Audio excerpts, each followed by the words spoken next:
पिछली बातचीत को आगे बढ़ाने से पहले थोड़ा सा रिकैप जरूरी है। पिछले वीडियो में हमने तंत्र को किसी रहस्यमय या कर्मकांड वाली चीज की तरह नहीं, बल्कि मानव मन को समझने की एक गहरी प्रणाली की तरह देखा था।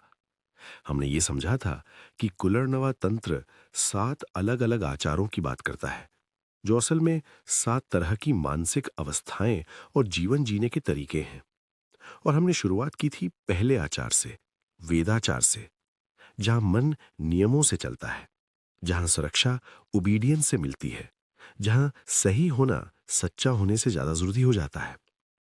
वेदाचार ने हमें स्ट्रक्चर दिया, अनुशासन दिया, लेकिन साथ ही ये भी दिखाया कि अगर हम वहीं अटक जाएं तो भीतर एक खालीपन पैदा हो जाता है। आज हम उसी यात्रा को आगे बढ़ाते हैं। आज हम दूसरे आचार की बात करेंगे, वैष्णव आचार। अगर वेदाचार में मन कहता है मैं सुरक्षित हूं क्योंकि मैं नियम मानता हूं, तो वैष्णवाचार में मन कहता है मैं सुरक्षित हूं क्योंकि मैं किसी से जुड़ा हूं। यह बहुत सटिल शिफ्ट है, लेकिन बहुत बड़ा है।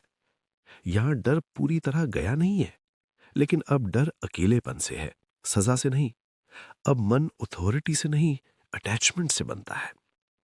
वैष्णवाचार का मन नियमों से थोड़ा नरम होता है, लेकिन रिश्तों से गहरा बंध जाता है। यहां व्यक्ति गुड बॉय या गुड गर्ल बनने से आगे बढ़कर डिवोटेड पर्सन बनना चाहता है। साइकोलॉजी की भाषा में कहें तो ये अटैचमेंट बेस्ड पर्सनैलिटी है।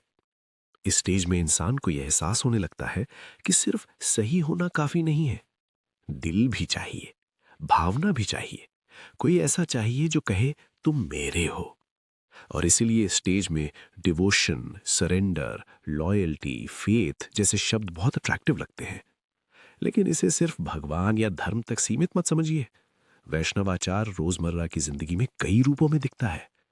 कभी ये किसी इंसान के प्रति अत्यधिक इमोशनल डिपेंडेंसी बन जाता है, कभी किसी गुरु के प्रति अंधश्रद्धा, कभी किसी आइडियोलॉजी, किसी संगठन, किसी रिलेशनशिप के प्रति पूरा समर्पण। इस स्टेज का इनर सेंटेंस होता है, अगर मैं किसी का हो जाऊं तो मैं सुरक्षित हूं। अब मैं आपको एक और छोटी सी कहानी सुनाता हूं। एक व्यक्ति है, उसने बचपन वेदाचार में बिताया, नियम, कर्तव्य, जिम्मेदारी। अब वो बड़ा हो गया है, नियम निभाना उसे आता है, लेकिन भीतर एक खालीपन है, एक भावनात्मक भूख। फिर उसकी जिंदगी में कोई आता है, एक पार्टनर, एक गुरु, एक बिलीफ सिस्टम, और पहली बार उसे ऐसा लगता है यहां मुझे अपनापन मिल रहा है। अब वो उस रिश्ते में खुद को पूरी तरह दे देता है, अपनी इच्छाएं एडजस्ट करता है, अपने सवाल दबा देता है, क्योंकि वो कनेक्शन खोना नहीं चाहता। यहीं वैष्णवाचार शुरू होता है।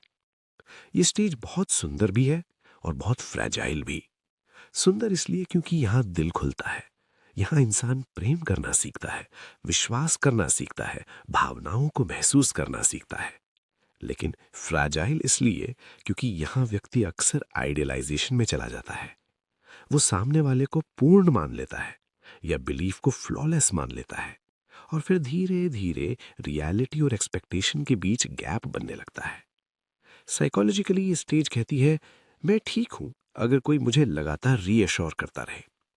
इसीलिए वैष्णवाचार व्यक्ति को अप्रिसिएशन की जरूरत ज्यादा होती है, भावनात्मक पुष्टि चाहिए होती है। उसे ये जानना होता है कि वो स्पेशल है, चोजन है, लव्ड है। अगर ये रीअश्योरेंस नहीं मिलती तो दुख बहुत गहरा होता है, क्योंकि यहाँ आइडेंटिटी अटैचमेंट से जुड़ चुकी होती है। तांत्रिक लैंग्वेज में कहा गया है कि वैष्णवाचार में व्यक्ति भाव बंधन में है, भावनात्मक बंधन। ये बंधन वेदाचार से ज्यादा मीठा है, लेकिन बंधन फिर भी बंधन है। इस स्टेज में व्यक्ति कॉन्फ्लिक्ट से बचता है, क्योंकि कॉन्फ्लिक्ट से रिश्ता टूट सकता है। वो एडजस्ट करता है, कॉम्प्रोमाइज करता है, कई बार खुद को खो भी देता है।